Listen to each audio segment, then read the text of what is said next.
We have a few requests for our candidates on behalf of Manship School and our sponsors. We would like to remind the candidates that your verbal remarks should focus on the issues and your qualifications for office. Because we have a limited time, we ask that you refrain from addressing the other candidates and their qualifications because we don't have any time for rebuttals. So if your statements are critical of your opponents, your time will be ceded and we will move on to the next candidate. Also, we are on live television, so we ask that you refrain from any vulgar language in your responses. Each response will be timed. Our timekeeper, like I said before, is in the front row, and will hold up the time card like she did previously for 30 seconds and 15 seconds when that is remaining in your response. You'll each have one respond to every question and then two minutes for your closing remarks. So, are you guys ready? Yes, maybe. Are you guys ready? Awesome. Okay, well, we'll start with our first question, which comes from Natalie Anderson. Hi, candidates. Thanks for being here. So one of the primary roles of Secretary of State is to oversee the elections for the state, and they're responsible for ensuring voter access and integrity. In a state that's seen low voter turnout for statewide elections, particularly in the last 10 years or so, what are your plans to try and increase voter turnout? Beginning with Mr. Kyle Ardoin. Thank you for that question. What's important to note is that in the last two presidential elections, we've actually broken records. We've had over 69% turnout. I think some of the things that we have to do are to operate efficiently and to provide additional opportunities for college students, for sure, by offering them absentee voting without any excuse. If you register to vote online, you used to have to vote in person. We made that change for college-age students so that you would have the opportunity to not only register online but also participate in the election without having to come home. Additionally, we have offered to operate and allow for the Louisiana wallet to be used as ID. We also passed legislation to allow your student ID, if it has a picture and a signature, to allow you to participate in the election. Ms. Gwen Collins-Greenup.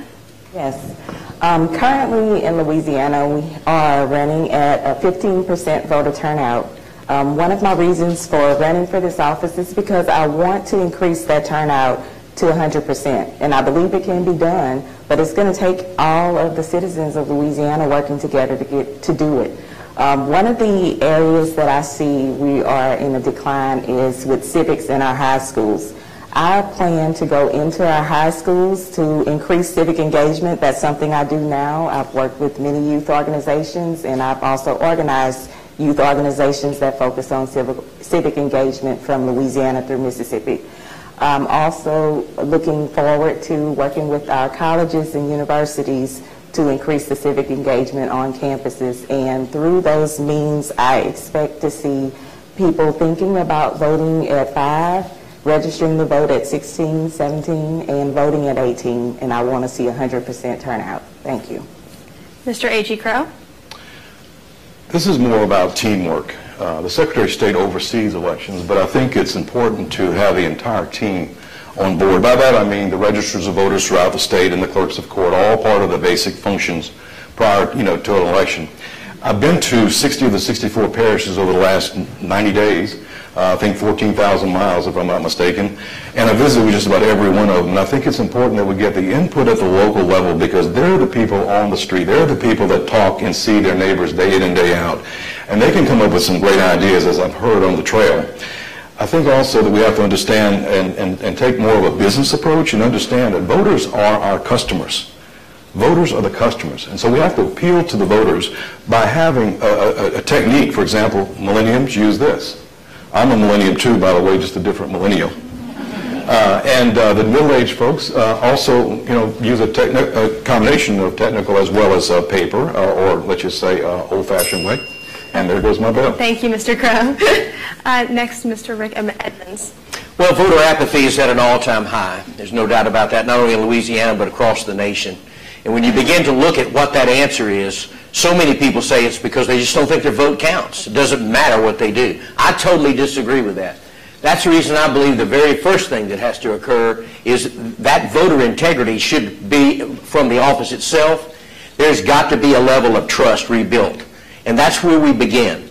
is with integrity and trust, because people don't want to spend their time wasting their vote if they think that it doesn't matter and that the leadership is not visionary, hopeful, and honest. So I plan on that being my very first plank to make certain that the people of Louisiana understand that we have the highest level of integrity and we have the highest level of trust. I also believe that we have too many elections, and I passed a study this past session to be able to begin to eliminate that process. I look forward to the legislature acting on that, and I believe we can combine some of those and narrow some of that down, and I believe we'll have a better product for the state of Louisiana. Ms. Renee Fontenot-Free. Well, I began in campaigning in June of this year. I've traveled 23,758 miles in the state so that I could meet people face to face. So I know what real outreach is about. I also have a teaching degree, and I started saying in June that I would work with local school boards to try to enhance the civics program because of my experience in teaching.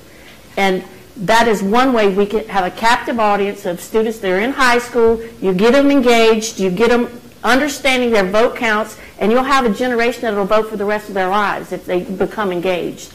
And so another point that's very important is people will not vote if they don't trust the administration. People are not going to be engaged. And so I'm leading by example by taking a leave of absence from the Attorney General's office and not accepting one state tax dollar while I'm running. So basically I've had 0 checks since May. So I've put everything on the line for this. Thank you, Ms. Free. Julie Stokes. I believe that the apathy and the anger that we see out here in our electorate is really a product of our people looking at all of us thinking, who do we believe? I mean, we've got half the legislature that tells an entirely different story to half of the people, and then we've got another half of the legislature that tells an entirely different story to the other half of the people. And guess what? The citizens of this state are left either apathetic because no matter who they elect, they can't discern the truth from them, or angry.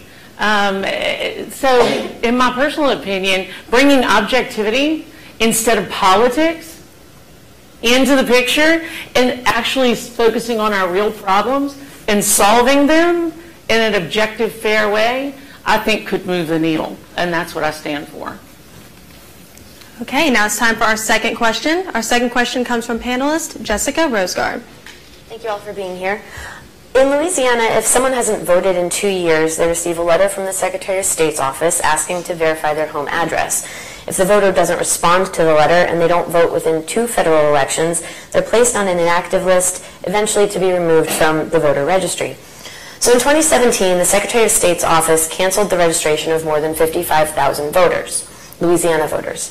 Earlier this year, the U.S. Supreme Court upheld the so-called use it or lose it voter law in Ohio after it was challenged by critics who say the practice removes voters from rolls simply because they haven't voted. So this is a 2-part question. Do you support the current process by which voter rolls are purged in Louisiana? And when is the last time you missed an opportunity to vote? We're going to begin with Mr. Kyle Ardoin. Well, the process that we utilize is different than the Ohio and the Supreme Court process because we don't remove people for inactivity. There's about 16% of people who are on our rolls now who are not removed just because they don't vote. If you get removed, it's because your address can't be confirmed. And so we simply put you on the inactive list and ask you to come in and confirm it, which you can do so at the polling locations. So I think that process works well because it's important to make sure our rolls are standardized and clean and that those who are eligible to vote, vote. And it's important to note that 86% of all eligibles in Louisiana are registered. Not everybody just participates. So what was the second part of your question? I apologize. When is the last time you missed an opportunity to vote? I don't even remember not missing an opportunity to vote. Thank you. Okay, Ms. Gwen Collins-Greenup. I'm well-versed in the voter purges that happen in our state. I would say that when we look at the reason for people's addresses being not able to be verified, what we're looking at is we live in city areas where people often don't own homes. They may live in apartments, they may move around, and they also may get evicted. So if someone gets evicted from an apartment, they are not focusing on changing their address. They're focused on, where am I going to live next?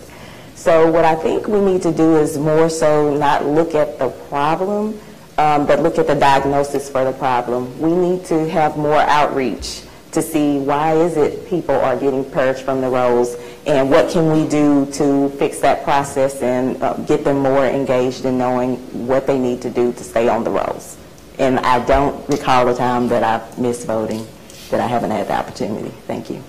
Mr. A.G. Crow? Well, first off, I don't believe anyone should in any way be discouraged or in any way have blockages from voting. I think voting is a privilege and an honor, and they should treat it that way. And nobody should take away anybody's right to do that in any way whatsoever. We need to focus on making sure that what roles we do have are accurate. I know I've been around all over the state, and I've talked with many registers of voters around the state that are mailing out early ballots and ballots that people that have they're deceased. And that's a problem right there that I picked up on, and I think that's something that needs to be looked at. So, and I asked, well, why are you sending this to these people? Well, we read about it in the local obituary. That's not the way to run this department. You've got to have, there's technology out there, I'm sure, that can more qualify the people who actually do have the right to vote without jeopardizing any other person who legally has the right to vote. Okay, Mr. Rick Edmonds? Well, I think one of the major responsibilities of the Secretary of State's office is this area of fraud. And one of the reasons that we're looking for clean voter rolls in any state is to make certain that eligible voters are voting, that they are legally registered in the state of Louisiana, and we ensure that those American citizens have every opportunity to vote. And we need to do that. One of the things that we're very, very open to is to determine what can we do with fraud in the state of Louisiana as it relates to voter fraud. And one of the things that I'm interested in is to see what level we can take that to, because obviously we should punish people if they're involved in any level of destroying our democracy. And we want to make certain that we give everybody every opportunity to vote. I'm with that 100%. We want to help everybody that we possibly can. But we also have this great opportunity to make certain that we eliminate as much voter fraud as possible. Ms. Renee Fontenot-Free? Well, in my travels, I've heard some people say that I went to vote and I've never missed voting and I was purged off the rolls. So to me, that means that the first thing that I need to do when I get in that office is to analyze the program by which people are purged. Because I have to make sure for me that it is accurate and it's doing the right thing the right way. I'm a firm believer that if you are eligible to vote and you want to vote, you should be able to vote. And I can prove that by whenever I was over the elections after Katrina and Hurricane Rita in New Orleans. We got people to vote from all over the country. We did it, and we did it right, and there were thousands of people. And I was even invited to Caltech and MIT for a consortium to explain to them after the fact how we managed to get those people to vote. Ms. Julie Stokes? Well, first, we want to make sure that our rules are fair and accurate. I mean, there's a lot of things that we can do to clean them and cross-check them. But we're talking about comparing them to death records, to marriage records and movements. Even a homestead exemption, you're supposed to vote where you hold your homestead exemption. There's a lot of things we can do to prove that the rolls are fair, accurate, and valid. One of the things I would like to see happen is to get more contact information from people, like emails and maybe even cell phone numbers for people that want to get like SMS reminders, whatever, to give us more ways to contact people so that we can do some voter education over GoBiz and all the different things that we have available. But I'm going to tell you that one thing I'm not going to do is play politics with your right to vote, ever. I protect your right to vote sporadically if that's what you want to do, and I will encourage you to not vote sporadically. Thank you. Now we're going to move on to our third question. Third question comes from Stuart Lockett. Thanks, Larissa. Thank you, candidates, for being here. This is also a two-part question. I serve a constituency of 45,000 students in higher education, most who are Generation Z. How do you plan on engaging young people in the election process, more specifically, How do you plan on using social media, and other technology to do this? Mr. Kyle Ardoin. Well, thank you for that question. Our office has been very unique in its efforts for social media. We've been engaging ever since I was first assistant in new media opportunities. In fact, other states have replicated what we've been doing with young folks. We have been focused on trying to engage in the discussion of various elections issues on our Facebook, on Instagram, you name it. I think we have gotten to a point where folks are engaged, but not necessarily engaged in the system. We use a scholastic program for young people at middle schools to try to get them voting early. We also are the first state in the nation to pre-register 16-year-olds. So you can go to the OMV office when you get your driver's license and you can register to vote. I think those are innovative ways to do it. And also online registration and look at Go Vote. We've done an excellent job. Ms. Gwen Collins-Greena. Yes, I'll start out with the fact that I actually manage all of my social media accounts for my campaign, which has been a great cost savings to me of my donor dollars. I also have 2 adult sons, and they are millennials. And I don't know about you guys, but millennials don't like to sit a long time looking at anything. So they can't stand to even look at my 1-minute commercial. 15 seconds is about much. So what I would do is reach out to millennials using 15-second excerpts that go over different topics about voting. What is voting? Why you should vote? Where you vote? How you register to vote? And also get people more engaged in the voting process, because we are losing that. And when you're seeking 100% participation, you need everyone to understand what they're doing so they can exercise it across the state. Thank you, Ms. Greena. Thank you. Mr. A.G. Crow. Yeah, thank you. Voter outreach is actually one of the divisions of this office. And as I traveled around the state talking to folks and asking them what they're doing locally to help get younger people out to vote especially, and really others, they basically didn't really have much of an idea, not much to offer. But I will tell you this, that there is technology out there right now. We all know that when you walk into an Office Depot or now a department store, and all of a sudden your text message goes, you get a text, and it says aisle 73, special on copy paper or whatever. That technology is there. Why can't we use it on a day of early voting or any time whenever there's technology is out there and all around us. We just haven't gone out there proactively looking at these types of ideas.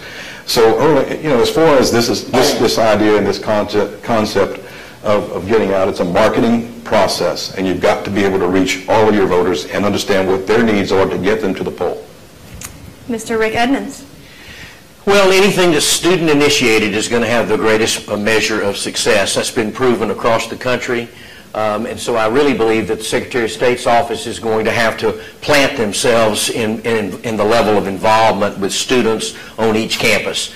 If we're going to see that participation level go up, it's not just a technology thing, it's the involvement from the grassroots. And I think that's true of not just this millennium, I think that's pretty much true of most people that are involved. Grassroots is the key to just about any area or age. So I really believe the Secretary of State's office, we're going to have to amp that up and make certain that, and using technology, I mean, we're live tweeting tonight of what's going on and making certain that we get information out as fast as we can and be able to open up the minds of young people to be able to want to be involved, just like the ones that are here tonight, that we're grateful you're here.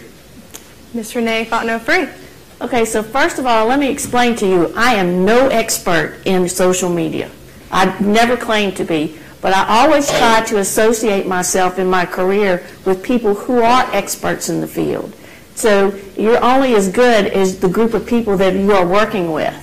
And I have a great social media gal that's been helping me in this campaign, and I have learned a tremendous amount.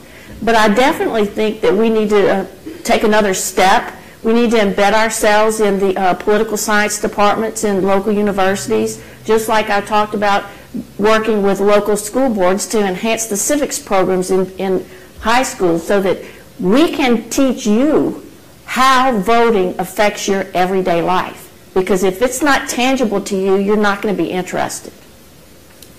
Ms. Julie Stokes.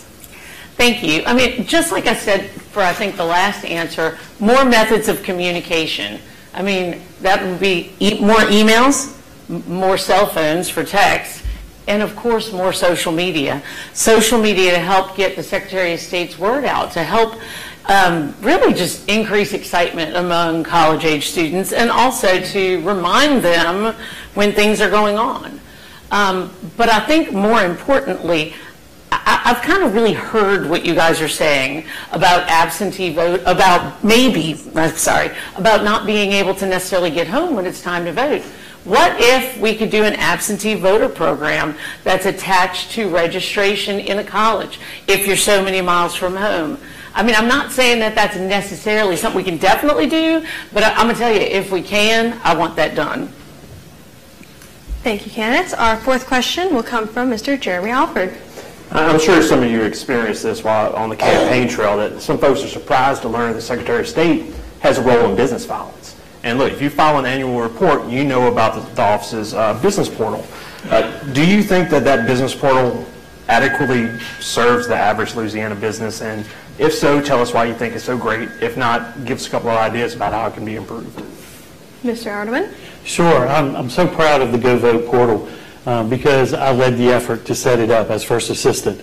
The Go Vote portal cuts the red tape for the average citizen, gives them the opportunity to give the information for workforce development and the Department of Revenue and the Secretary of State at the same time. They don't have to go visit them each. And we set up a chat room, and we also set up a tele room where live operators are able to answer questions. And we cross-trained individuals in our department with the other two departments so that we could answer basic questions. And if we couldn't answer those questions, funnel them to experts within those departments. That's making government work for people. That's cutting red tape. That's cutting down on the time they need to focus in on their business and rather than government. And we also felt like we can make some additional steps, and my time is about up. So, Ms. Collins-Greenup. Yes, I have used the Secretary of State's commercial divisions for various reasons throughout my past 20-year career. I used to abstract, and we have the UCCs that go through the Secretary of State's office. That's a process that's not streamlined across the state. We had a saying that if you can't file a UCC in one parish, you have all of the other parishes to try to get it in. The commercial division also handles our business registrations. We want to make it easier for people to do businesses and start businesses in Louisiana. I've gone around the state, and I've even seen young people that have started businesses at the age of 10, 14, lemonade stands, and various others. I started my first business there, and I continue to create more businesses. I think streamlining the business division would be useful for our Secretary of State's office, and I plan to work with clerk's offices and also technology to get that done. Thank you, Ms. Greenup. Mr. Crow? Well, I think it's a good application. I think it's a good app. I think it's something that, as a businessman myself, I use quite frequently. It is very intuitive. But when I'm on the site, there are some things that I also believe needs to be improved upon. You shouldn't be able to have to click on the head to get back to escape, for example. But on the back of my business card, I have a QR code, and in fact, I have an app for my campaign website, GoAG. So I'm a big believer in apps, and I do think that that the GoBiz area and the initiative is a very good program, but it needs improvement. It's something that, just like all technology, gets old after a while. You have to stay active. You have to stay proactive. By the time you finish this semester, it'll probably be needing upgrading again. So I definitely believe that's a good application, and but just needs some improvements. Mr. Edmonds. Well, I believe the Secretary of State's office needs to be the face of new business in the state of Louisiana.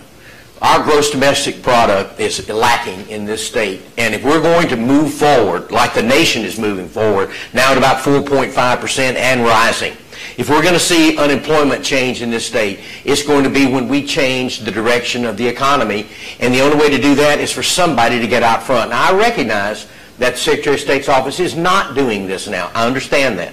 But you know, the 7 last words of a failing organization is we've never done it that way before. Now's the time for vision and hope and change. Now's the time for us to help with our regulations and other things that are going on that are hampering young entrepreneurs that want to start their businesses in the state of Louisiana, stay in the state of Louisiana, and even megacorps to come back and be here in Louisiana. That needs to start in the Secretary of State's office. It's going to be quite an undertaking, but I believe with the right leadership, the right vision and hope, we can see this state turn in the direction that it needs to go. Ms. Fontenot-Free? Well, in my experience, the Department of Economic Development is the one that's supposed to attract business to this state. And I would work with economic development to enhance the current system that we have in place. In my travels around the state, I've heard several different complaints, minor, but complaints that I think I need to look into, because everyone is not an attorney. Everyone is not a learned businessman. So we need to cater to all of the people, not just the people that have great experience. And I've had people say, well, I tried to do it online and I couldn't. I didn't understand it. So I called and no one would help me. That's a problem. That's a real problem, because all of us are not computer savvy. So we need to service all businesses. Ms. Stokes? So the reason that I wanted to run for state representative in the first place was economic development. So when I think about what I want for this part of this job is the big opportunity. I'd like to see 2 tracks. One track where you set up your business online, that's for the small proprietor who needs a narrative, who might want to be reminded, oh, we see that you set up as an LLC. Let's remind you to go to the IRS and check the box. You have workforce. If you're going to employ people, let's send you to Workforce Commission and route you back. Sales tax, send you to those places and route you back. And then you need a whole different system for those big corporate attorneys that do business in all 50 states. They're having some problems getting things set up in Louisiana. I've already started to form an advisory committee of those that can help sit around a table, come up with policy ideas, and start implementing them. I've never been afraid to be in the weeds of policy, and I'll be there. Thank you, Ms. Stokes. Now we're going to go to our 5th question, which also comes from Mr. Jeremy Alford. We talk about natural resources in Louisiana. You talk about oil, you talk about fisheries. One thing we don't talk a lot about is history. Our archives, which the office you're all running for overseas. There's a professional staff there. The people know their stuff, but the one thing about history is it keeps coming in the door. There's a lot of cataloging. There's a lot of work that still needs to be done. I'm not sure if funding has ever increased for that division in recent years, but it's easy to see how it could become a challenge in the future. How do you plan to prioritize the archives and that cataloging and that important work, and where do you get the money from? Mr. Ardoin? Well, right now the funding for the Archives Department is solely on self-generated revenues. So the state has not put up any state general fund dollars for that operation. We have worked really hard to re-establish certain things and rearrange priorities in that agency, part of our agency. And what we're focusing on right now is certainly the history part and the museum part. One of the things that most people don't realize about the archives is the fabulous genealogical library that we have, one of the best in the country. And unfortunately, the legislature saw fit to continue cutting our agency since we've been there. So we can't even be open on Saturdays anymore, or if we are, we're only open on 1 Saturday a month. We're working really hard to provide opportunities in that division. We have hardworking people that are constantly looking for ways to innovate, and I am with them every day in trying to make those innovations happen, and they are doing it well, and I'm proud of them. Ms. Collins-Grant. This is one of the areas that I actually can specialize in. I'm a former abstractor. I've used the Archives Division of the Secretary of State's office. We have maps that go back to sovereignty when Louisiana first began, and some good historical records in that division. As a deputy clerk at East Louisiana Parish Clerk's office, we initiated archiving our records in digital form. Digitizing our records will be a cost saving, as well as using my bachelor's and master's degrees in accounting from Liberty University, and I'm currently a candidate for a Master of Laws in Taxation from Villanova University School of Law. So I will use all my accounting, all my business, and all of my work experience to help digitize that area and to cut tax savings and to manage the budget to expand those services. Thank you. Mr. Crow? You know, many people came to me initially to look to run for this office because they saw I had the rare combination of 8 years in the House, 8 years in the Senate, and also 20 years in the records management and archiving business in the private sector, starting with a 2,000 square foot facility protecting people's private information and records, growing that to 38,000 square feet, opening locations around Louisiana, and eventually turning it into a national franchise domicile right here in Louisiana. It's really a very, very important area to concentrate on because all of the talk is about elections during this campaign.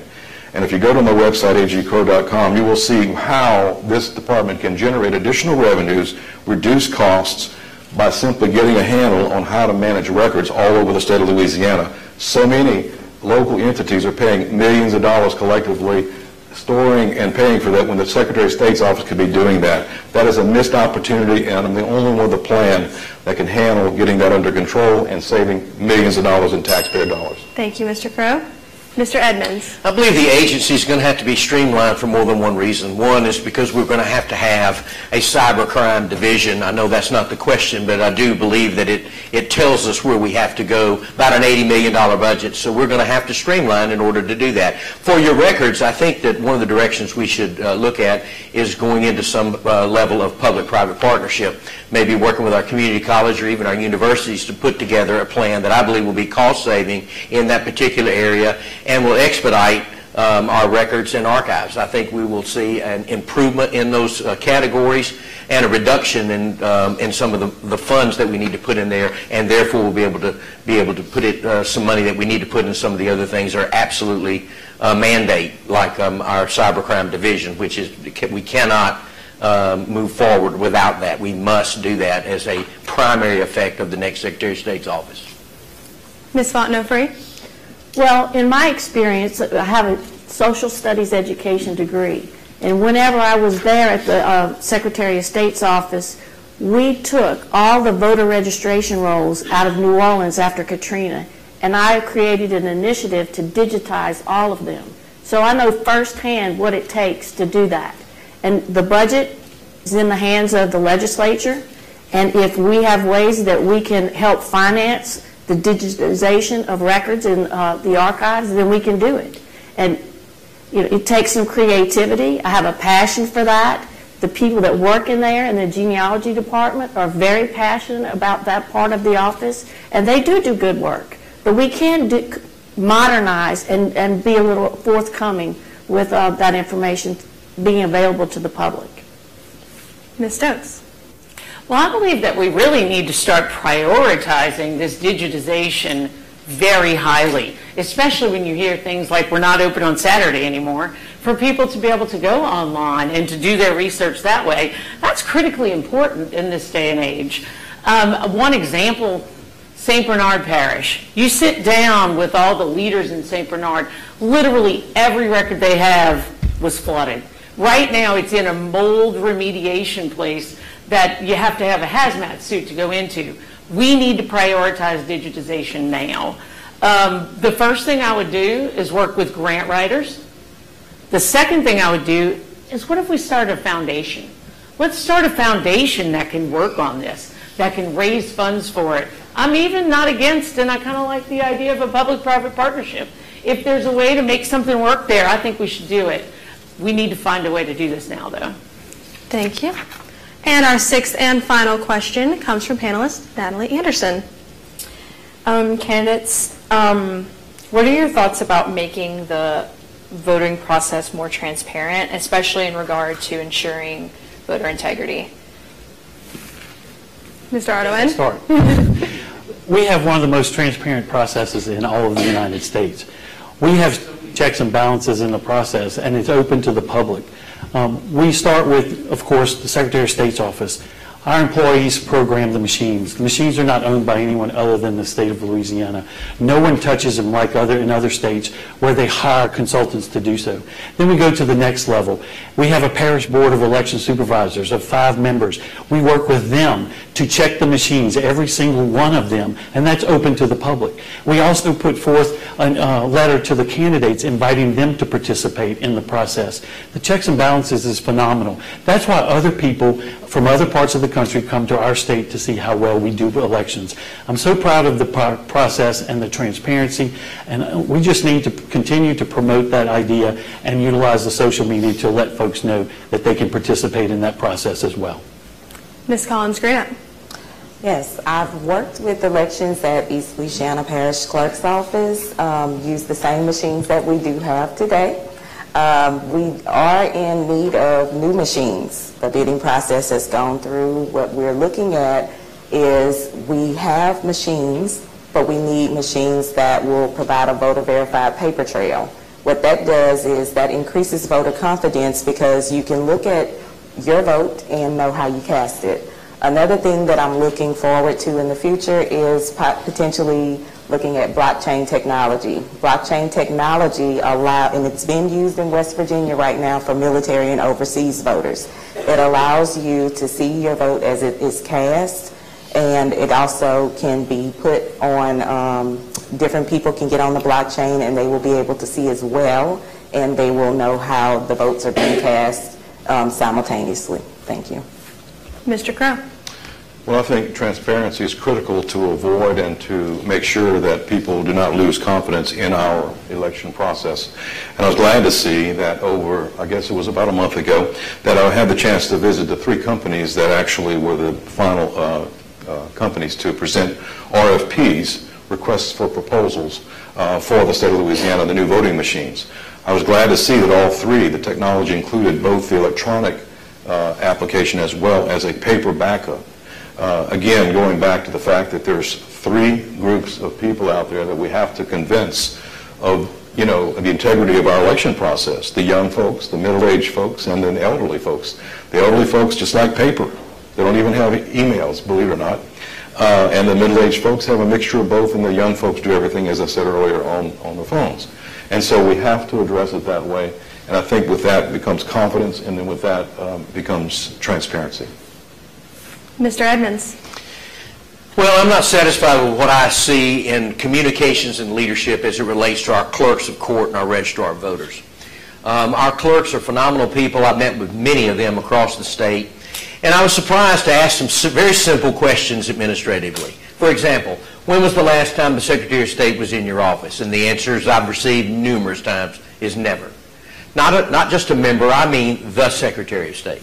When you ask the question, for example, when's the last time all the clerks were gathered together and there's a unified effort to make certain we take the highs and lows and find out what we're doing very well and what we're not doing very well. That's just standard operating procedures.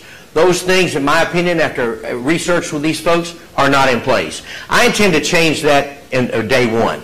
Begin to have clerks of court meet every spring, as well as registrar of voters, and I believe you'll start seeing that level of transparency, unification, and confidence grow amazingly over the entire state. Thank you, Mr. Edmonds. Ms. Fontenot-Free. Well, we do have a lot of transparency right now. The machines are programmed by individuals that work in the elections division of the Secretary of State's office. And once they're programmed, they're checked prior to going to the polling places by the people who work there. Then, after Election Day, 3 days later, the machines are open. It is a public forum. The data is taken from the machines to double check. And so that is a good process. Now, the 3 voting machine companies who placed bids in do have a component which was not available when I wrote the RFP in 2005 and put the machines that you're voting on today in place. So there's an additional component where you have a paper check, so you do your vote and you can see what your vote was, and then it's then you cast your ballot once you approve of that vote. And it makes the voter feel more comfortable. Thank you, Ms. Fontenot-Free. Ms. Stokes. First things first, our elections, voter registration, these are not political partisan functions. We will not play partisan games of any party with our voters' rolls.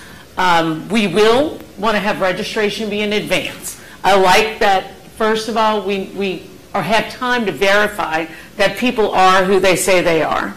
And then when they come to the polls, I like it that we show a driver's license or a form of identification to prove that we are who we say we are when we're voting.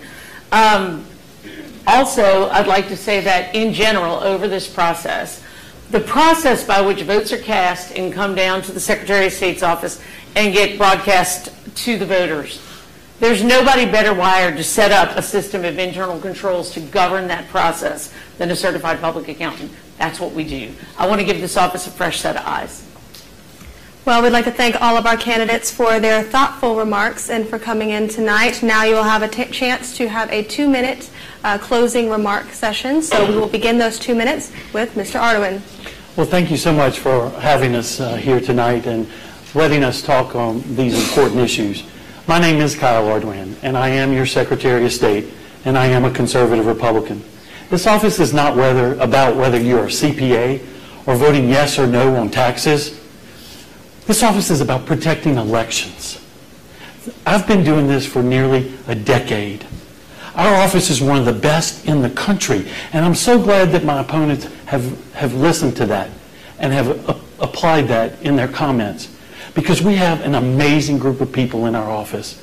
People come from around the world, as I've stated, to see our policies and procedures, our transparencies to the election process. This is the job I have, serving as your Secretary of State. I want no other job. I'm honored to be your Secretary of State.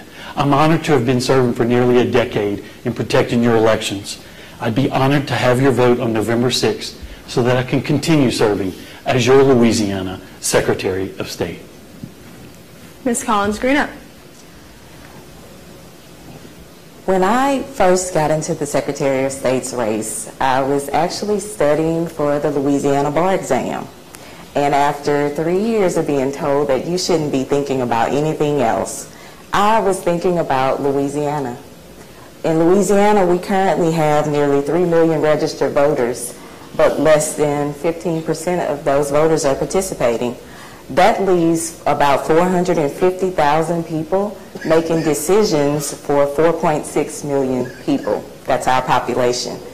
And when I look at that, I wanted to see 100% participation in our voting systems, because after all, that is the way that we make change, positive change in our communities.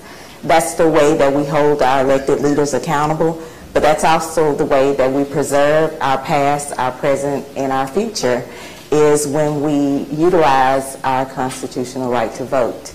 As a law school graduate, I learned about access.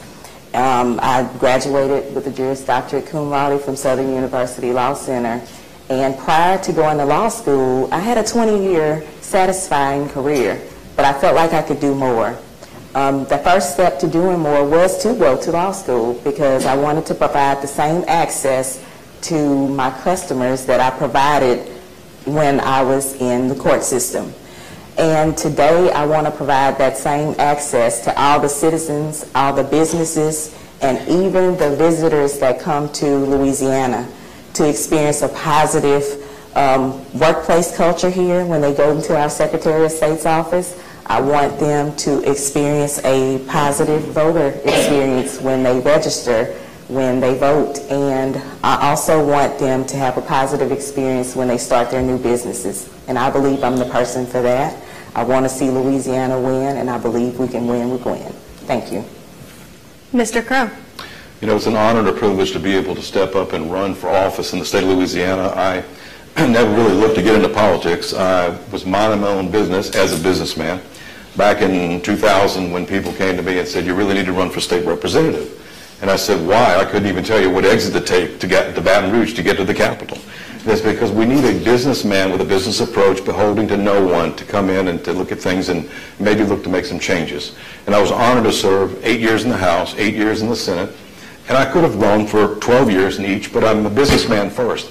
This is not my job. It was not my occupation. It was just simply something I felt called to do as a Louisianian. And I hope that some of you all will answer the call as well, because we need good young folks to come in and take over, especially with the right attitude and with the right agenda.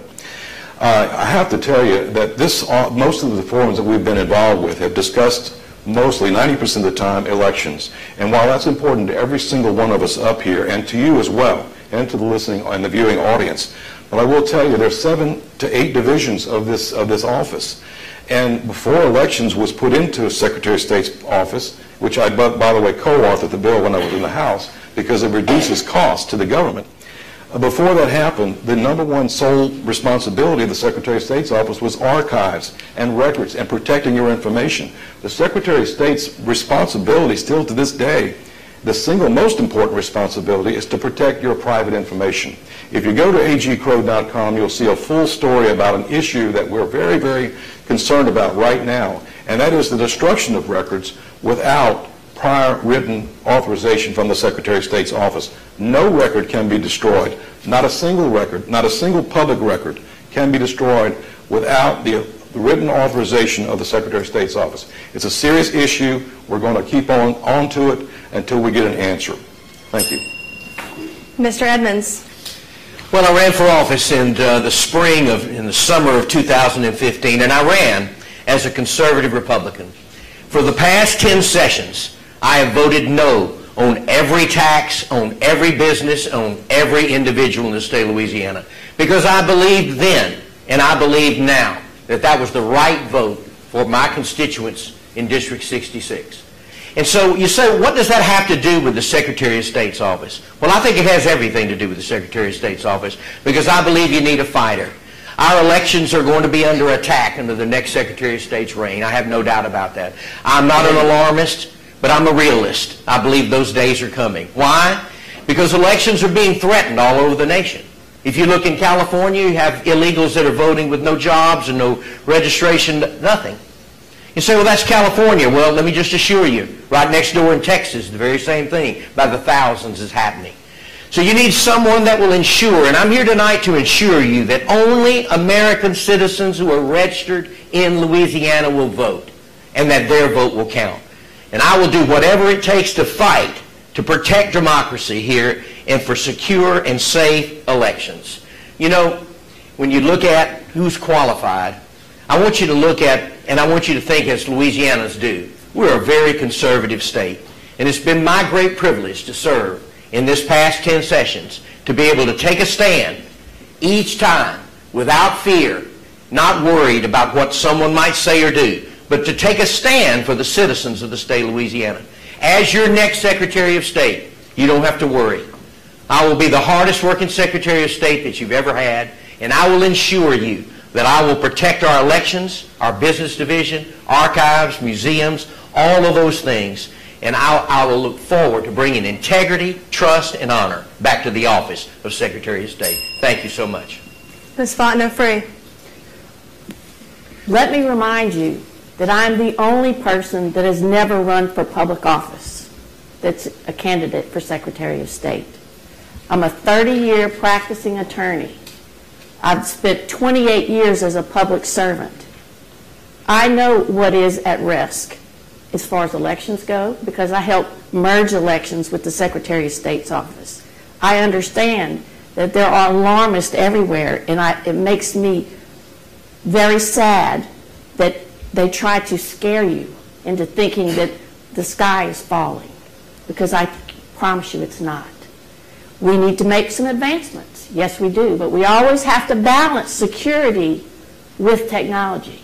I would never, ever jeopardize your election system by going too far into technology without it being secure. That is a promise. And if you want politics as usual, please don't vote for me. I am not a partisan individual. I don't let party identify who I am, because I've worked with both Republicans and Democrats. And we have to come together and talk about our differences in order for us to move forward. In this country right now, we have to make a concerted effort to talk, to work together, to get to where we need to be. I can promise you this, I'll never make a decision that's based on my best interest or any political party's best interest. My decisions will be based on what's in your best interest, because I am qualified to do this job. I don't intend to run for any other job, and I'm giving myself to you to be your public servant and your Secretary of State.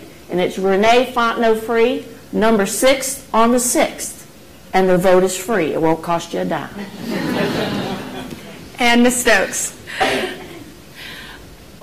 I want to bring a fresh set of eyes to this department. The first thing I want to do is go in and do a process audit to understand all the steps that we take, all the internal controls that need to be in place to make sure things are done right, fair, and accurate.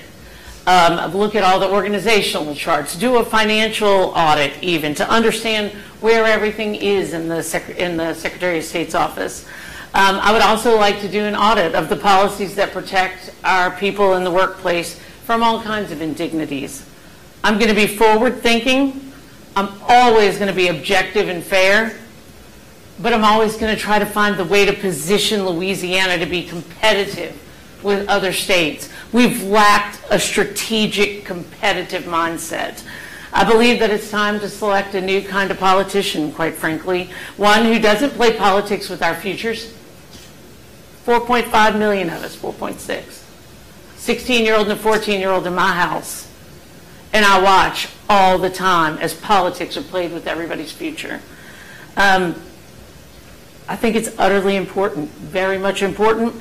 I think that I've shown a spirit within the legislature of someone who's not afraid to take a stand, who's not afraid to say no to partisan politics, who's been objective, fair, and listen to everybody. And I want to take all the things that I learned there and everything that my life has taught me. It's been a heck of a journey, I got to tell you. And you want a fighter? Fight through all the good old boy network. Fight through cancer. Fight through all kinds of injustices. That's who I am. And I will be your fighter. And I will fight to make sure your elections are fair and safe, that you have a different kind of business environment in this state, and move us from 50th an opportunity to something very better. Thank you, Ms. Stokes. And we'd like to say thank you to all 6 of our candidates who are here tonight and our 4 panelists, as well as our wonderful sponsors and hosts for putting this together tonight, this very thought-provoking panel. We hope that you learned a little bit more about some of our candidates who will be running for Secretary of State, and that you go out and vote in the midterm election. Remember, early voting continues until 6 p.m. tomorrow night, and the election day is next Tuesday, November 6th. Also, don't forget that we have a reception on the patio immediately following this program, and make sure you continue to check out tomorrow's programs for Behind the Ballot. So thank you all so much for coming out tonight, and have a wonderful evening.